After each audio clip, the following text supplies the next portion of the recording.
ముఖ్యంగా ఒక 40 సంవత్సరాల నుంచి ఈ ప్రాంతంలో షుగర్ ఫ్యాక్టరీ వెళ్ళిపోయిన తర్వాత అందరూ కూడా కాలుపల్లి కావచ్చు, పరీక్ కావచ్చు, కొడిగేపల్లి కావచ్చు, శ్రీరంగరాజుపల్లి కావచ్చు, ధనాపురం కావచ్చు, వన్నంపల్లి కావచ్చు, ఈ చుట్టుపక్కల గ్రామాలన్నీ వలసపోకుండా ఈ ఇటుక బట్టీల పైనే ఆధారపడి ఉన్నారు.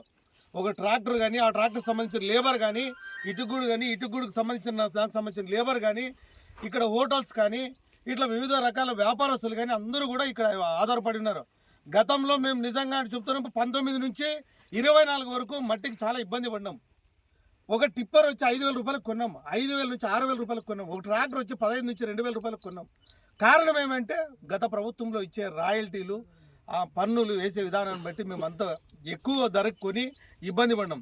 ఇప్పుడు మా సౌతమ్మ గారు ఎలక్షన్ ముందు ఏమైతే హామీ ఇచ్చారో పేదలందరూ కూడా వలసపోకుండా మీకందరికీ గతంలో ఎట్లా మట్టి తోలుకుంటారో చెరువు నుంచి ఇటుక బట్టీలు కావచ్చు, రైతులు కావచ్చు, ఎక్కడైనా ఇండ్ల ముందు గ్రామాలు కావచ్చు, ఇవన్నిటికీ అనుకూలంగా మీకు మట్టి తోలుకోవచ్చు, ఎవరు మిమ్మల్ని ఆపరు అని చెప్పి ఆ రోజైతే ఏమి హామీ ఇచ్చినారో ఆ హామీ ప్రకారం పార్టీలకు అతీతంగా అందరికీ ఇటుకూళ్ళు ఉన్న ప్రతి ఒక్కరు కూడా ఈరోజు 100 ట్రాక్టర్లు కాదు, వాళ్ళకి కావలసినంత మట్టి రేపు పొద్దున్నే చెరువుకు నీరు వస్తే మట్టి ఇబ్బంది అవుతుంది తరలించుకోలేకని చెప్పేసి మీకు ఎంత కావాలో అంత మట్టి తోలుకోండి అని చెప్పి ముందే అధికారులకు చెప్పడము, అందరూ కూడా సఫిషియెంట్గా అందరూ తోలుకున్నారు.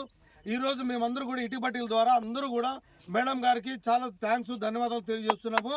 అంతేకాకుండా వైసీపీ కార్యకర్తలు కూడా వాళ్ళకు కూడా తెలుసు, ఒక్క రూపాయి కూడా ఖర్చు లేక కేవలం ట్రాన్స్పోర్టేషన్ తప్ప ఎక్కడ ఒక రూపాయి కూడా అనా పైసా కూడా ఎక్స్ట్రా ఖర్చు లేకుండా ఈరోజు మట్టి వాళ్ళ బట్టీల దగ్గరికి వచ్చిందంటే కారణం కేవలం మా సౌతమ్మక్క గారు, మా తెలుగుదేశం పార్టీ అని చెప్పి తెలియజేసుకుంటున్నాం. అనవసరంగా అవాకులు చవాకులు పేల్చి నిన్న ఏదో పని మీద వచ్చి ఎవరో రాంగడి ఇవ్వము, అది గ్రావెల్ అంతా అప్పుడు వచ్చేసి హైవేకి తోలిండి గుంతలు చూపించి ఈ గుంతలన్నీ ఎట్లా పడినాయి అంటారు. ఆ ముందంతా హైవేకి జరిగిండేది గుంతలు అవన్నీ. అసలు ఎక్కడి నుంచి ఎక్కడ మట్టి వచ్చింది, ఏం జరుగుతుంది అని తెలుసుకోకుండా పూర్తిగా మేము పూర్వీకం నుంచి ఉండేవాళ్ళము, మాకు తెలుసు ఎక్కడి నుంచి ఎక్కడ మట్టి పోతుంది ఏమనేది. గతంలో ఇబ్బంది పడ్డాం కానీ ఈసారి ఎప్పుడు ఇబ్బంది లేదు. ఇలాగే జరిగితే భవిష్యత్తులో మీకు లోకల్ బాడీ కావచ్చు, 2029 ఎన్నికల్లో కావచ్చు డిపాజిట్లు కూడా రావు. ప్రజల గురించి కరెక్ట్గా ఆలోచించండి, ప్రజల కోసం కరెక్ట్గా మాట్లాడండి. ఆ మాట్లాడినప్పుడు ప్రజలు అంతా ఇంత నమ్ముతారు.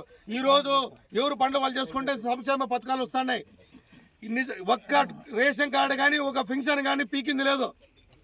ప్రతి గ్రామంలో కూడా మా మండల కన్వీనర్ కానీ, మా 5 కమిటీ కానీ, మా నాయకులు కానీ తిరిగి ఎవరెవరికి ఏమైనా సమస్య ఉందో తెలుసుకొని ప్రతి ఒక్కరు వాళ్ళు ఇంటి దగ్గరికి పోయి వాళ్ళ సమస్యలు పరిష్కారం చేస్తారు. ఇలా చేస్తుంటే అవన్నీ జీర్ణించుకోలేక మీరు ప్రశ్నించే విధానం లేక లేనిపోయినవన్నీ మట్టి విషయాల్ని కల్పించుకొని రాంగ్ గైడ్ చేస్తున్నారు. అభివృద్ధి ఆగదు. ఎవరికి వాళ్ళు మట్టిలో ప్రశాంతంగా మట్టి తోలుకోండి. ఎవరికైనా ఏదైనా సమస్య ఉంటే మా కన్వీనర్ ఉంటారు, మా 5 కమిటీ ఉంటారు, మా నాయకులంతా ఉంటారు. మీకు ఏ సంబంధంలో అది ఎవరైనా కావచ్చు, పార్టీలకు అతీతంగా ఎప్పుడైనా కానీ మీరు మట్టి తోలుకొని అందరూ కూడా సజావంగా జీవనం కొనసాగించండి. వాళ్ళ ట్రాక్టర్లు కానీ, వాళ్ళ ఈఎంఎస్ కానీ ప్రశాంతంగా వాళ్ళ కంతులు కట్టుకొని జీవనం సాగించమని చెప్పేసి కోరుకుంటూ సెలవు తీసుకుంటాం. జై హింద్.